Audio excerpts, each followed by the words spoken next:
आपको अपनी जिंदगी में जब कभी भी छोटी से छोटी या बड़ी से बड़ी कोई भी परेशानी आ जाए तो भगवत गीता के ये 30 उपदेश उस वक्त पे आपको बहुत काम आएंगे। ये पवित्र विचार आपके लिए समझना और उसे अपने जीवन में अनुकरण करना बहुत ही आवश्यक है। और ये 30 उपदेश 30वें से शुरू होकर पहले उपदेश पे समाप्त होगी। इसलिए वीडियो को आखिर तक पूरा ध्यान से सुने ताकि आपके भी जीवन में कल्याण हो सके। गीता का 30वां उपदेश है अश्वमेव भुक्तव्यम कृतम कर्म शुभाशुभम। इसका मतलब है कि आपने कोई भी कर्म किया हो उसका फल आपको जरूर भोगना पड़ेगा। अगर आपने अच्छे कर्म किए हैं तो वो जाने अनजाने में किसी मुश्किल वक्त पे आपको वो अच्छे कर्म उस मुश्किल वक्त से बचा ही लेंगे।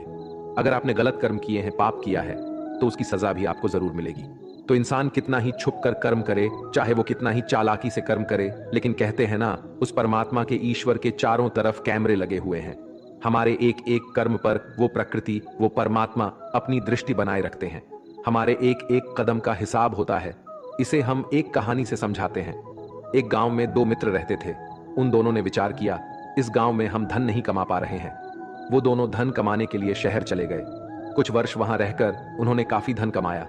फिर सोचा कि अब हम अपने घर वापस चलते हैं, और हमने अच्छा खासा धन कमा लिया है। उस समय पे यातायात की इतनी सुविधाएं नहीं होती थीं। वो अपने बैलों पर ही यात्रा कर रहे थे। चलते चलते मार्ग में रात हो गए तो उन्होंने विचार किया कि आज रात हम यहीं विश्राम करते हैं। एक मित्र ने कहा कि मैं यहां पर रहकर धन की रक्षा करता हूं, तुम बाजार जाकर भोजन की व्यवस्था कर लो। जब वो मित्र बाजार गया तो उसके मन में पाप आ गया। उसने सोचा कि इतना पैसा हमने कमा लिया है, अगर मैं इसको यही जंगल में मार दूं तो सारा पैसा मेरा हो जाएगा, नहीं तो मुझे इसका आधा धन इसको देना पड़ेगा। मन में ये खोट आने पर उसने अपने मित्र के खाने में जहर मिला दिया, और जब वो खाना लेकर के अपने मित्र के पास गया, उसका मित्र वो जहर वाला खाना खाकर वहीं पर उसकी मृत्यु हो गई। वो व्यक्ति सारा धन लेकर के अपने घर वापस आ गया। फिर उसके घर में पुत्र ने जन्म लिया। जब उसका बेटा पैदा हुआ तो वो बहुत ही बीमार रहता था। उसने अपने जीवन में जो कुछ भी धन कमाया था उसका वो सारा धन अपने बेटे के इलाज में ही खत्म हो गया। बेटा बड़ा होता गया और इसका धन नष्ट होता गया।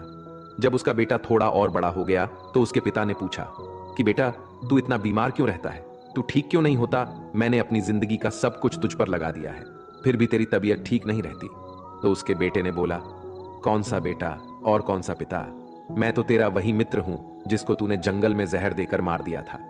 मैंने अपना वही हिसाब पूरा करने के लिए तेरे पुत्र के रूप में तेरे ही घर में आया हूं। अब मेरा तेरा हिसाब बराबर, अब मेरा जीवन यहीं समाप्त होता है। तो गीता का उपदेश हमें यही सिखाता है। कोई अपने आप को कितना भी चालबाज समझता हो, होशियार समझता हो, लेकिन अगर उसने गलत कर्म किया है, चाहे आज नहीं तो कल उसे उसका फल भोगना ही पड़ता है। कोई भी व्यक्ति अपने किए हुए कर्म से बिना उसको भोगे कभी छूट नहीं सकता। गीता का 29वां उपदेश है कि आपके सारे दुखों का कारण किसी को अपना मानना है। आप कभी गौर करना, आपकी जिंदगी के सारे दुख, सारी तकलीफें, सारी चिंताएं वहीं से आते हैं जहां आपका अपमान होता है कि ये मेरा है, ये मेरा अपना है। यहीं से आपकी जिंदगी में दुख का आना शुरू हो जाता है। इसे एक छोटी सी कहानी से समझते हैं। एक व्यक्ति के पास एक बहुत बड़ा महल था। उसने जिंदगी भर की सारी संपत्ति लगाकर उस महल को बनाया था। आसपास के शहरों के कई लोग उसके महल को देखने आते थे। कई बड़े बड़े सेठ उसके महल को खरीदने की कोशिश करते थे। इसलिए वो महल उसका अहंकार हो गया, उसके जीने की वजह था। उसका उस महल से बहुत लगाव था। एक दिन उसके महल में आग लग गई और वो कहीं बाजार गया हुआ था। जब वो घर लौट कर आया तो उसने देखा कि उसका महल तो आग में जल रहा है। अपने घर को आग में जलता हुआ देखकर उसे इतना दुख हुआ। उसने कहा, अगर ये महल नहीं रहेगा तो मैं भी जिंदा नहीं रहूंगा। अगर मेरा महल ही जलकर राख हो जाएगा तो मैं जी कर क्या करूंगा। वो भी उसी आग में छलांग लगाने की कोशिश करने लगा तो किसी दूसरे व्यक्ति ने उसे रोक लिया और कहा कि भाई, ये जो तुम्हारा महल है, इस महल को तुम्हारे कल बेटे ने किसी और को बेच आया है। जब उसे पता चला कि यह महल अब मेरा नहीं किसी और का हो चुका है तो उसकी सारी चिंता खत्म हो गई। जैसे और लोग उस जलते हुए महल को देखकर तमाशा देख रहे थे, वैसे ये भी खड़ा हो गया। इतने ही देर में उसका बेटा आया। वो अपने बेटे को देखकर बहुत खुश हुआ। उसे आशीर्वाद देने लगा कि तेरे जैसा बेटा तो बहुत भाग्य वाले माता पिता को मिलता है। तुमने तो मेरी जिंदगी बचा ही ली। आज इस घर में आग लग रही थी और तूने कल ही इसका सौदा कर दिया। वो अपने पिताजी से कहने लगा कि पिताजी, इस महल के सौदे के लिए बात तो करने गया था, पर सौदा कभी पक्का हुआ ही नहीं है। जब उसके पिता ने यह सुना कि अभी इस महल का सौदा हुआ ही नहीं है तो वो दोबारा से फूट फूट कर रोने लगा और अपनी छाती पीटने लगा। महल वही है, इंसान वही है, लेकिन जब महल मेरा है तब वो दुख भी देता है, खुशी भी देता है। लेकिन जब वो मेरा नहीं है, उससे मेरा कोई रिश्ता नहीं है, तो सारे दुख खत्म हो जाते हैं। ऐसे ही जिंदगी में जब किसी जगह, किसी इंसान को, किसी रिश्ते को, किसी काम को हम अपना मान लेते हैं, मेरा मान लेते हैं, वो वहीं से सारे दुखों की शुरुआत होती है, वहीं से हर तकलीफ की शुरुआत होती है। तो श्रीमद् भगवद गीता का ये 29वां उपदेश यही कहता है कि आप जैसे ही किसी को अपनी जिंदगी जीने की वजह मान लेते हो, इसके बिना तो मैं जी ही नहीं सकता, तो फिर वो चीज, वो इंसान, वो काम आपको बहुत दुख देता है। दोस्तों, इससे पहले कि हम 28वें उपदेश पर जाए, आपसे विनती है कि अगर आप इस वीडियो से कुछ भी सीख रहे हैं तो इस वीडियो को एक लाइक कर दीजिए और इस चैनल को सब्सक्राइब कर लीजिए। तो फिर चलिए आगे बढ़ते हैं। गीता का 28वां उपदेश है कि आज मैं जियो, हल्की चिंता करना छोड़ दो। जो भी व्यक्ति अपनी बीते हुए कल या अपने आने वाले कल में खोया हुआ रहता है, वो जिंदगी में कभी खुश नहीं रह सकता। आपको जिंदगी में खुशी सिर्फ और सिर्फ तब मिल सकती है जब आप वर्तमान में जी सके, आज के आनंद को जी सके। बीते हुए कल और आने वाले कल का कोई वास्तविक अस्तित्व नहीं होता, वो सिर्फ आपकी बुद्धि और आपके विचारों में होता है। उसे सिर्फ आप अपने मन के अंदर और बुद्धि के अंदर जीते हैं। उसकी कोई वास्तविकता इतनी नहीं होती, उसे सिर्फ आप अपने मन के अंदर और बुद्धि के अंदर जीते हैं। लेकिन जिससे आप वास्तविकता में जीते हैं, वो आपका आज होता है, वो आपका चल रहा पल होता है। अगर आप अपने मन और बुद्धि को अपने भूतकाल और भविष्य काल में अटका कर रखेंगे तो याद रखना, आप कभी खुश नहीं रह पाएंगे। और अगर जिंदगी में खुश रहना चाहते हैं तो आज में और इसी पल में जीना सीखें। गीता का 27वां उपदेश है कि जो आपके साथ अधर्म करे, पाप करे, गलत करे, उसे दंड जरूर देना चाहिए। अगर आप उसे सहते हैं तो वो आपके साथ और गलत करता रहेगा। अगर आप उसे सहते हैं तो उसके पाप में आप भी भागीदार हो जाएंगे। अर्जुन श्री कृष्ण से कहने लगे कि जिनसे मैं युद्ध करने जा रहा हूं, ये सब मेरे भाई हैं, मेरे गुरुजन हैं, मैं इनके सामने कैसे हथियार उठाऊं, इनको कैसे मारूं? तो भगवान श्री कृष्ण ने अर्जुन से कहा कि जिन्हें तुम अपना मानते हो वो सभी अधर्मी है, वो पाप के पक्ष में खड़े हैं, और अगर तुम इनका वध नहीं करोगे, युद्ध नहीं करोगे, तो समाज में और भी पाप बढ़ जाएंगे। क्योंकि जब कोई ऐसे पापियों को नहीं रोकता है तो ये और भी ज्यादा पाप करते हैं। ऐसे ही जब आपके साथ कोई गलत करता है, आपको चोट पहुंचाता है, दुख पहुंचाता है, और वही आप चुपचाप रहते हो, तो उससे सामने वाले का मनोबल बढ़ जाता है। वो आपको कमजोर समझने लगता है और आपके साथ गलत करने का वो अपना हक समझने लगता है। लेकिन जब आप उसके गलत व्यवहार को, उसके अधर्म को रोक लेते हैं, उसका विरोध करते हैं, तब वो अपनी सीमा में रहना सीख जाता है। और यही कलयुग है। अगर इस जमाने में आपको खुश रहना है तो आपको अपनी रक्षा खुद ही करनी होगी। कोई आपके साथ गलत करे तो उसको कभी नहीं सहना रहना चाहिए, बल्कि उसका सामना करना चाहिए। गीता का 26वां उपदेश है कि किसी से भी हद से ज्यादा मोह कभी नहीं करना चाहिए। जिससे भी आप सबसे ज्यादा मोह लगाओगे, देखना वो आपको अवश्य रुलाएगा। मोह की वजह से ही आप किसी के पीछे मरते रहते हैं। मोह की वजह से ही आपको कई बार अपमान भी सहना पड़ता है, और कई लोगों को मोह की वजह से ही अपना अपमान दिखता भी नहीं है कि सामने वाला मेरी इज्जत तक नहीं कर रहा और मैं इसके पीछे मरा जा रहा हूं। वो आपकी आंखों पे ऐसी पट्टी लगा देता है कि आपको सच और झूठ दिखाई ही नहीं देता। आपको किसी इंसान का चेहरा दिखाई नहीं देता। आप जो देखते हैं, जो सुनते हैं, उसी पर यकीन करने लगते हैं, फिर चाहे आपको कितना ही दर्द मिल रहा हो। अगर आप किसी इंसान को ठीक से समझना चाहते हैं, उसकी सच्चाइयों को जानना चाहते हैं, तो उसके लिए बहुत जरूरी है कि आप उसके मोह से जल्द बाहर आ जाएं। आपका मोह आपको दुख देता है। जिस दिन मोह खत्म, उस दिन आपको किसी भी रिश्ते से कोई दुख नहीं मिल सकता, क्योंकि आपको फिर कोई फर्क ही नहीं पड़ेगा। गीता का 25वां उपदेश यह है कि आप वो मत करो जो सभी करते हैं, बल्कि वो करो जो आपके लिए सही है। स्वधर्मम निधनम श्रेय भारत धर्मो भयावह। श्री कृष्ण ने अर्जुन से कहा कि एक जो तेरा कर्तव्य है, जो तेरे लिए सही है, जो तुझे करना चाहिए वो कर तू। कभी भी वो काम मत कर जो दुनिया कर रही है। क्योंकि अर्जुन श्री कृष्ण से कहने लगा कि ऐसे भयंकर युद्ध में पढ़ने से अच्छा है कि मैं सन्यासी बन जाऊं। तो श्री कृष्ण ने अर्जुन से कहा कि सन्यासी बनना तेरा कर्म नहीं है, तेरा धर्म नहीं है, क्षत्रिय है तू। कर्म और तेरा धर्म यही है कि तू अधर्म का नाश कर, धर्म की रक्षा कर। ऐसे ही हर इंसान का एक अलग कर्तव्य होता है, एक अलग ही मार्ग होता है। तो कभी भी उस मार्ग पर मत जाना जहां सारी भीड़ जा रही हो। कभी भी वो काम मत करो जो दुनिया करती है, कि आजकल का ये ट्रेंड हो गया है, ये फैशन हो गया है, सब करते हैं इसलिए हम भी कर रहे हैं। सारी भीड़ यही काम कर रही है इसलिए हम भी कर रहे हैं। अगर आप वो करोगे जो भीड़ कर रही है तो आप भी उसी भीड़ में कहीं खो जाओगे। लेकिन वही अगर आप वो करोगे जो आपके लिए सही है, जो आपकी प्रतिभा है, तो दुनिया की सारी भीड़ में भी आप सबसे अलग नजर आओगे। गीता का 24वां उपदेश है कि जिंदगी में धोखा अपने ही देते हैं, क्योंकि उनको आपकी कमजोरियों का पता होता है। बाहर वाला आपको धोखा नहीं दे सकता, क्योंकि उसको आपके बारे में पता ही नहीं है कि आपको चोट कहां पहुंचानी है। लेकिन जो आपका अपना है, आपका खास है, उसे बहुत गहराइयों से पता होता है कि इसकी कमजोरी क्या है। ऐसा क्या करें जिससे इसको दर्द पहुंचाया जा सके, जिससे इसको हम नीचा दिखा सकते हैं, इसको चोट पहुंचा सकते हैं। ये कलयुग है, इसमें बाहर वालों से नहीं, जो हमारे अपने हैं ना, उनसे ही सावधान रहना होता है। महाभारत का युद्ध दो अलग अलग राज्यों में नहीं हुआ था, बल्कि एक ही परिवार के भाइयों में हुआ था। सभी आपस में एक ही वंश के लोग थे। कितनी बार दुर्योधन ने जहर देकर भीम को मारना चाहा, न जाने कितनी बार दुर्योधन ने पांडवों को जान से मारने की कोशिश की। वो उसका कोई पराया नहीं था, बल्कि उसका भाई था। सारी लड़ाइयां घर के अंदर ही होती हैं, बाहर कौन लड़ेगा? हमसे घर में ही सारे झगड़े होते हैं। तो आपको चोट सिर्फ वही लोग पहुंचा सकते हैं जो आपके अपने हैं। आपको धोखा सिर्फ वही लोग दे सकते हैं जो आपके अपने हैं। गीता का 23वां उपदेश है, जो इंसान अपनी रक्षा खुद नहीं कर सकता, उसकी रक्षा भगवान भी नहीं कर सकते। श्री कृष्ण अर्जुन से कहते हैं कि तस्मात् सर्वेषु कालेषु मामनुस्मर युद्ध च, यानी कि हे अर्जुन, तू हर काल में मेरा स्मरण करते रहना और युद्ध भी करते रहना। तो अर्जुन ने श्री कृष्ण से पूछा कि ये युद्ध तो कुछ ही दिनों में समाप्त हो जाएगा, लेकिन आप कह रहे हैं कि तू हमेशा मेरा स्मरण करते रहना और युद्ध करते रहना। हमेशा युद्ध करने का क्या मतलब है? तो श्री कृष्ण ने अर्जुन से कहा कि ये जिंदगी ही रणभूमि है। इस जीवन में सुख दुख आते ही रहेंगे और तुझे उनका डट के मुकाबला करना है। श्री कृष्ण ने यह नहीं कहा कि तू चुप करके बैठ जाना और मैं लड़ाई करूंगा। बहुत गहराई है गीता के ज्ञान में। हमारे जीवन की डोर भी संभाल के ईश्वर बैठे हुए हैं, लेकिन युद्ध हमें ही करना है। ईश्वर को याद करना है कि हे ईश्वर, मुझे शक्ति देना, मुझे समझ देना, मुझे बुद्धि देना, ताकि मैं अपनी जिंदगी की सारी लड़ाइयां जीत सकूं, मैं जिंदगी में सही मार्ग पर चल सकूं। लेकिन आपको अपनी लड़ाई खुद ही लड़नी पड़ती है। जो लोग ये कहते हैं कि हम कुछ नहीं करेंगे, सभी ईश्वर करेंगे, तो कहते हैं कि आलसी इंसान को देखकर तो भगवान भी घबरा जाता है। ये कुछ नहीं करेगा।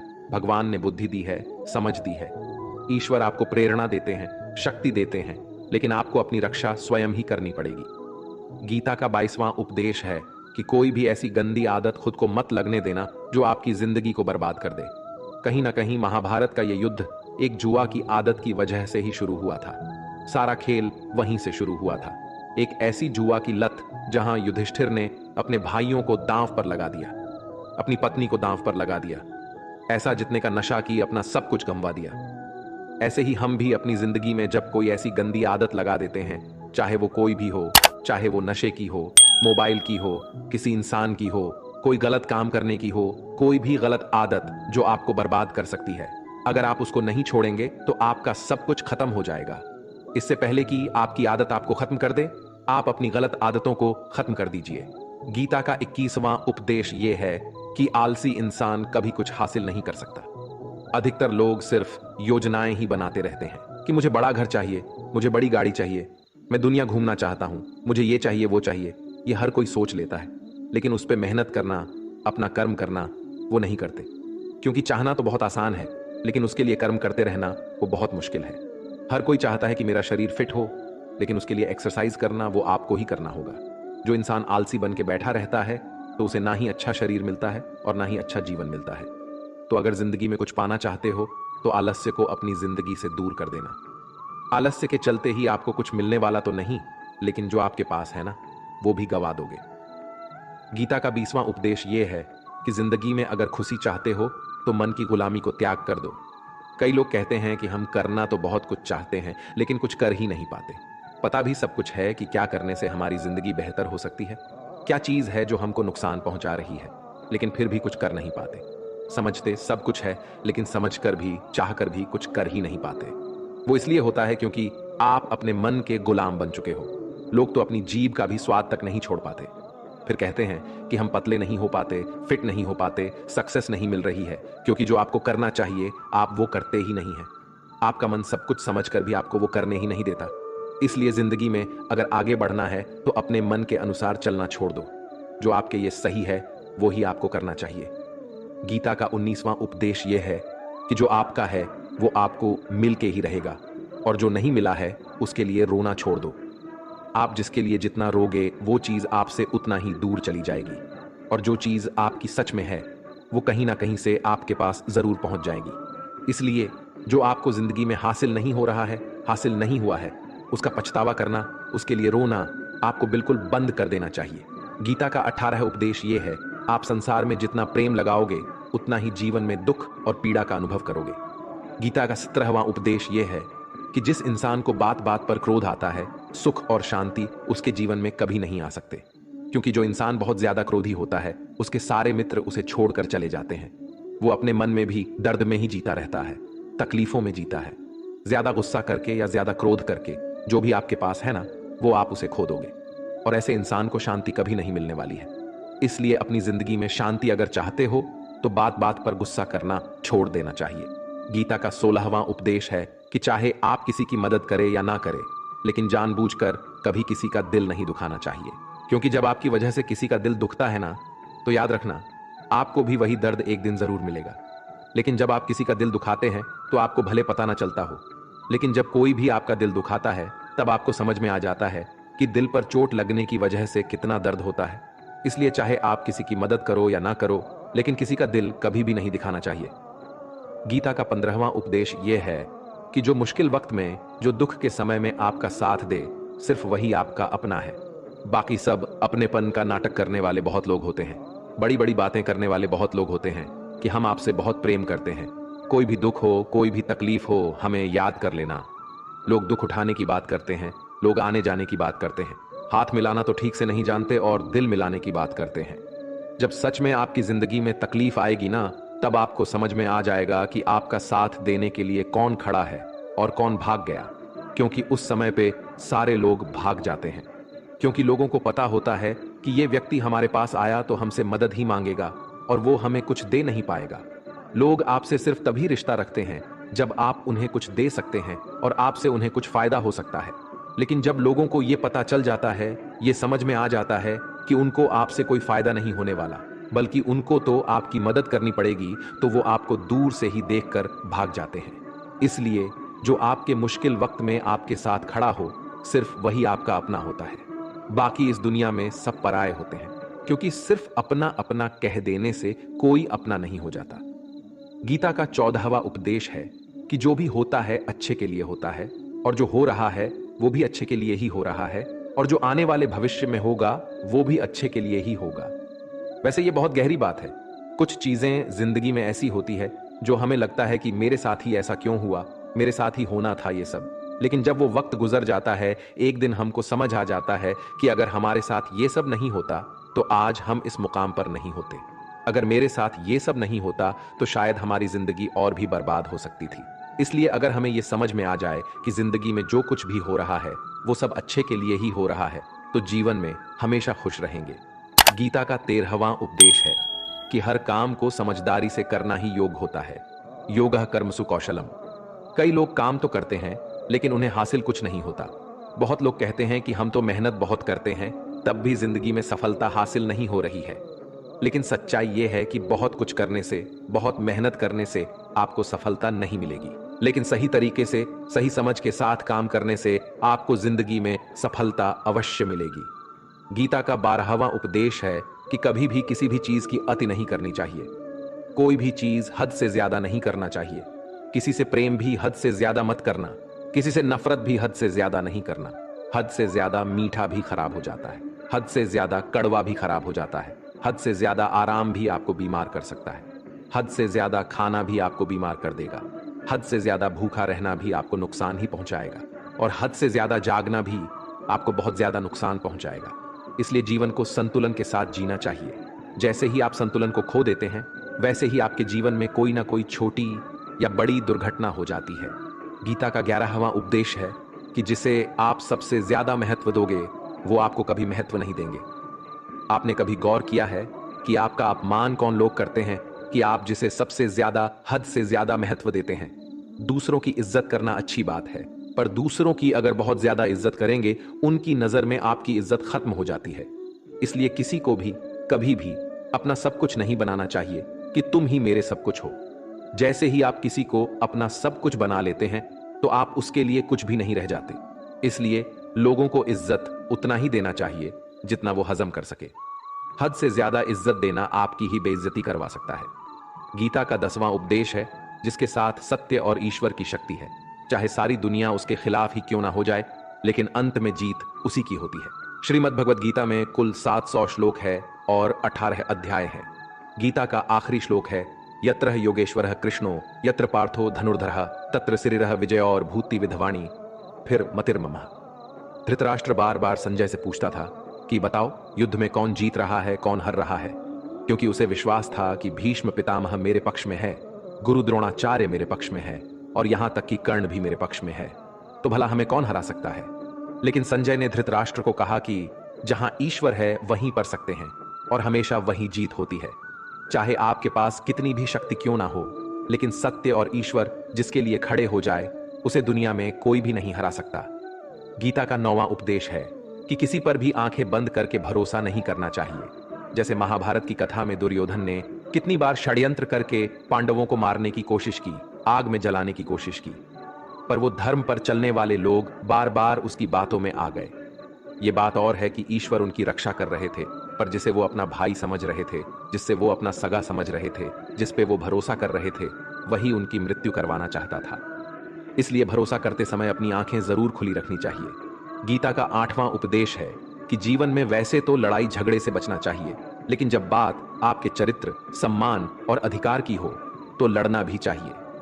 अर्जुन भी महाभारत का युद्ध करना नहीं चाहते थे क्योंकि सामने उसके अपने खड़े थे, लेकिन श्री कृष्ण ने उन्हें उपदेश दिया कि यहां पर बात लड़ाई की नहीं है, तेरे सम्मान की है, तेरे चरित्र की है, तेरे अधिकार की है। जो द्रौपदी के साथ कौरवों ने भरी सभा में अपमान किया, उसे नग्न करने की कोशिश की, इतना बड़ा अधर्म किया, वो तुम्हें कभी नहीं सहना चाहिए। इसलिए बात जब आपके चरित्र पर आ जाए, आपके सम्मान पे आ जाए, तो चाहे वो अपना ही क्यों ना हो, आपको उसके साथ अवश्य ही लड़ना चाहिए। गीता का 7वां उपदेश है कि चाहे कितना भी बुरा वक्त आ जाए, लेकिन जो इंसान जिंदगी में कभी हिम्मत नहीं हारता, वो सब कुछ हासिल कर सकता है। जब पांडव लोग जुए में सब कुछ हार गए, उनको 12 साल के लिए वनवास मिला और 1 साल के लिए अज्ञातवास। वो भिक्षा मांग के अपनी जिंदगी को पालते थे, भयानक जानवरों के बीच जंगलों में भटकते रहते थे, लेकिन इतना मुश्किल वक्त झेलने के बाद भी आखिर में विजय उन्हीं की हुई, क्योंकि उन्होंने अपने अंदर कभी हिम्मत नहीं खोई। ऐसे ही आपकी जिंदगी में कितना ही मुश्किल वक्त क्यों ना आ जाए, लेकिन आपके अंदर अगर हिम्मत है तो जीत आपकी अवश्य होगी। गीता का 6ठा उपदेश है कि जो किसी और का है उस पर कभी अधिकार अपना नहीं जमाना चाहिए, कभी कब्जा नहीं करना चाहिए।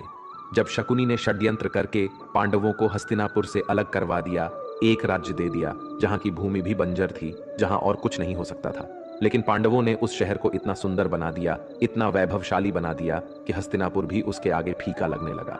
और उसके वैभव को और सुख को देखकर दुर्योधन अंदर ही अंदर जलता था, और इसलिए उसने कई षड्यंत्र करके उनका वो खांडव प्रस्थ भी उनसे छीन लिया। जो चीज उनकी नहीं थी उस पर भी कब्जा किया। तो उसका आखिर में परिणाम यही हुआ कि जो चीज उनके पास थी वो भी उसके पास नहीं रही, उसे गंवाना पड़ गया। इसीलिए जो आपका नहीं है कभी उस पर अधिकार नहीं जमाना चाहिए। गीता का 5वां उपदेश है कि वो इंसान जिंदगी में सफल माना जाएगा जो अंदर से हमेशा खुश रहता है। बाहर से तो सभी खुश दिखाई देते हैं, लेकिन अंदर से इंसान अशांति से भरा रहता है। बहुत पैसा कमा लिया, कामयाबी हासिल कर ली, लेकिन वो कामयाबी असली नहीं। असली कामयाबी तब मानी जाएगी जब आपका मन खुश रहता हो। गीता का 4था उद्देश्य यह है कि आप जैसा अन्न खाओगे वैसा ही आपका मन और आपकी बुद्धि होगी।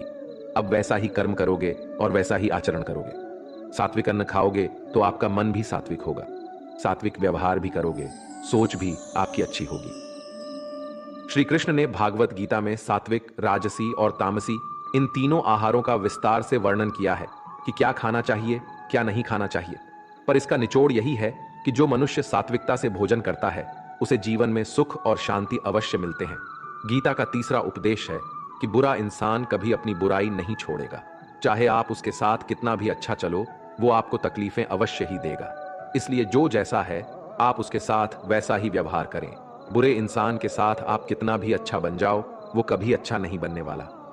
दुर्योधन जंगल में पांडवों को मारने के लिए गया था, लेकिन वहां पर भी लोगों ने दुर्योधन को पकड़ लिया। उसका मित्र कर्ण भी उसे छोड़कर भाग गया। वो भील दुर्योधन को मार देना चाहते थे, लेकिन युधिष्ठिर अपने भाई की रक्षा करने के लिए वहां पहुंच गया और उसके जीवन की रक्षा की। लेकिन उसके बाद क्या हुआ? वो हमेशा पांडवों को नुकसान ही करता रहा।